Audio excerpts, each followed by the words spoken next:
do you guys have any, like rituals or routines behind Jumpshot Singapore? Yeah, I think this question I will keep it in the team. So there's nothing that the fans should know, or you will just keep it a secret. I will keep it as a secret. Hi everyone, welcome to Jumpshot BallCast, and this episode we have Israel's number one, Omer Sadeh. Hi Omer, can you maybe tell us more about yourself? Who is Omer Sadeh? Okay, first of all, I'm happy to be here. My name is Omer Sadeh. I'm 23 years old and I'm playing 2x3 professional For SG Marina Bay Jumpshot. Okay, so from what I know, you were actually a top player in Israel 5-on-5 scene. What made you decide to, leave that for now and come on to 3x3 full time? Yeah, I think like for 2x3, like give you the opportunity, to travel the world, like to see different cultures. And the main thing for me is like to come to play with the Filip Attila, like one of the best players in the world, and to play with him and to play against like the best player in the world. So that's what I did it, and I'm happy for this decision. I see. So is there anything that is different for you when you're playing 5-on-5 and then now you're playing 3x3? Like, do you feel like, oh yes, I like 3x3 more? Or is there comparisons? And I'm always saying like 2x3 is like, it's not even the same like 5-on-5. It's like even like different sports. I'm always saying, like it's more physical, more aggressive. Like you need to take like quicker decisions, like to play fast, to think fast, to react faster.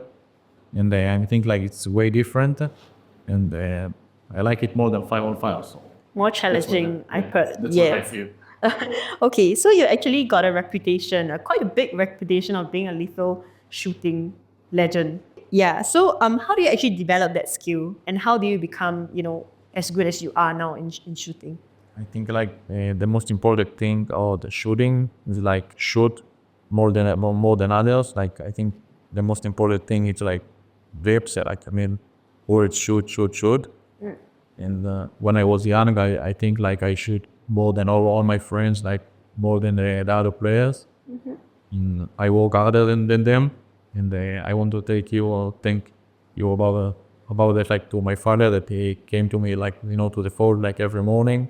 I think it's like it's helped me like the most. And I think that this is like the most important thing. So since young, your dad has been supporting you in this basketball journey. What about now? Is he your biggest supporter? Yeah, of course. Like now he's not coming, but he will for sure.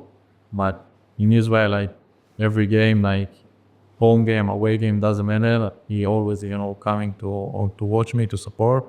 And not just him, like for my family, my little brothers, my mom, my grandfather, like everybody, my friends. Thank you. Appreciate it.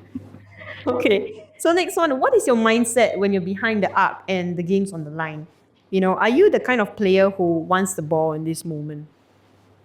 First of all, yes, I want the ball. Like I have the confidence. I believe in myself. I have the confidence that the ball needs to be in my hand, like in those moments.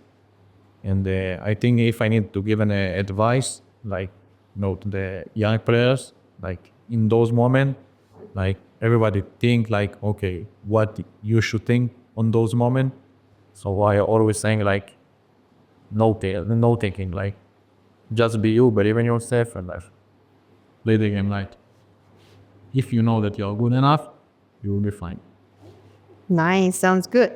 Okay, so next, what is one underrated skill you think in 3x3 that separates, very good elite players from the rest, besides shooting, of course? I think there is a lot of things that separate the best players from the others. But I think like the main one, the ability, and I recall the ability, like to come every game, like to show yourself and to play your best. It doesn't matter like where, or like if you have a jet lag, or like it's hot or cold outside. The weather, like nothing matter. Like you just come here, play your game. That's it. This is separate like the best like from the others. All right. So just now you mentioned that you played alongside Filip and Attila. So other than these two, I think you played with Harris as well. So how had you guys evolved, as a team ever since Sian's tournament? Yeah, I think it's a process for us. It was like we practice a lot, but we play just two tournaments together, and it's not enough. We start, in the lowest point, and then like we built chemistry in the first tournament that we achieved the finals, and the low and we lost. But then we go to Sian, like challenger, with the best teams in the world, and we prove in this tournament, we prove to us that we are there and we can do it, and we can be better. If we build the chemistry, since young, we continue practicing together, we continue the process to build our chemistry together. When we're playing, to understand what everybody is doing, and to talk but without talking. I think this is our target. And I think if we continue to play together, to practice together, to be together, I think we will be good. We will achieve our goals, for sure. All of you guys, all four of you guys come from different backgrounds, different countries and stuff like that, right? So my question is, off the court, what is your dynamic like? Do you guys have any, rituals or routines behind Jumpshot Singapore? Yeah, I think this question I will keep it in the team. So there's nothing that the fans should know? Or you will just keep it a secret? I will keep it as a secret. It's funny. It's not funny, but it's interesting for us, that we trying to know each other, from where it's coming, his culture, we see something else, always we're talking about, hey, how is the life in Hungary, how is the life in Austria, how is the life in Greece, they're asking me, how is the life in Israel, and I need to explain them that everything is okay. Okay, interesting. So now I know that you've been, with Jumpshot for a while, Jumpshot Singapore, and also you have many fans of experience yourself.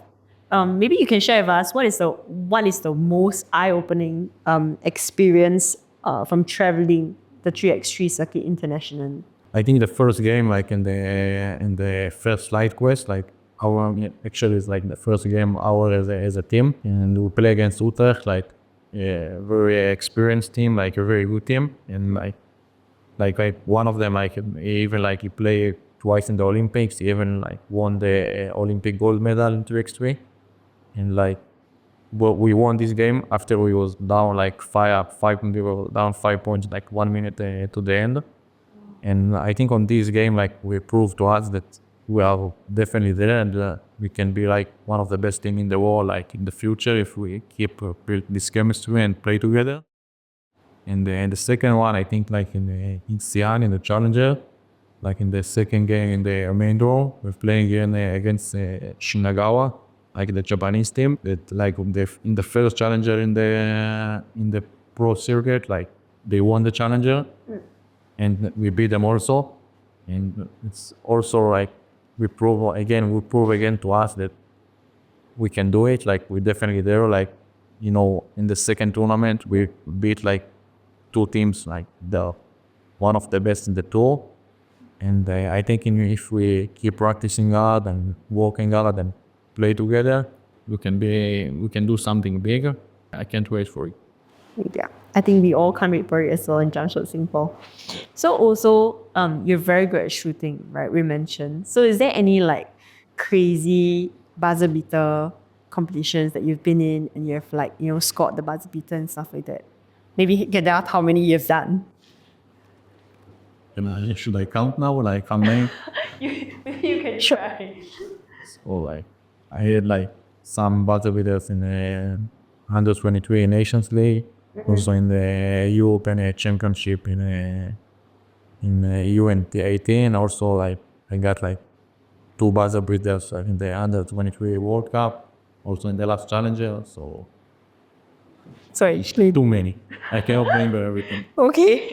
Okay, so next one. What are your personal goals actually for the rest of the 3x3 journey in this year, 2025? I don't think it's personal goal. I think it's team goal for us. It's to achieve the world tour and like to compete in the highest level in the 2x3. Like we already playing the challenger, and we want to do like the next step, like to play in the world tour, because I definitely think like we are good enough to be there, and like I'm sure we will be great team there.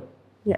And so I don't it's not like target for me, it's like target for the team, like to achieve the the spot in the world tour.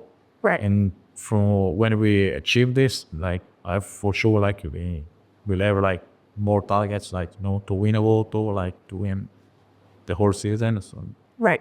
it's like process. So when you guys hang out with Filip and the team, like do you all always discuss about, the progress and how are you guys heading towards a goal together as a team?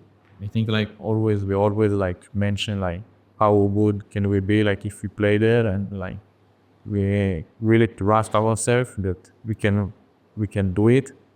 And like we're always like watching now, let's say the World Tour and the other teams like that are playing them, and like we feel like we have the feeling, okay, we should be there. Like they are not better than us, and we actually think we are better than them. I mean, for this like we need to prove it, but I trust my teammates, and I'm sure we will do it. Yeah.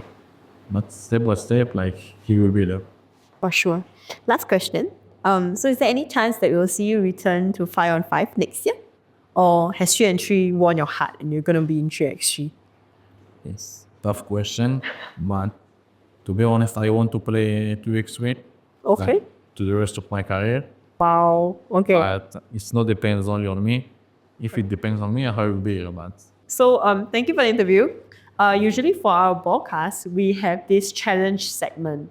Okay, so my previous podcast was with Filip and Attila, and they happened to give the next guest, which happened to be you, a challenge, a mini challenge. Yes.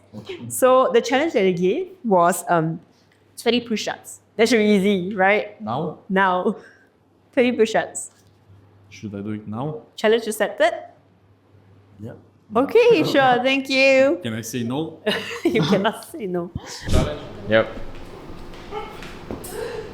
1, 2, 3, 4, 5, 6, 7, 8, 9, 10, 11, 12, 13, 14, 15, 16, 17, 18, 19, 20. Okay. Thank you.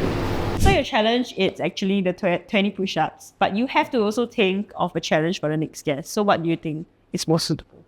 So I will challenge the next guest that he have to show to the camera is the most embarrassing photos In their phone?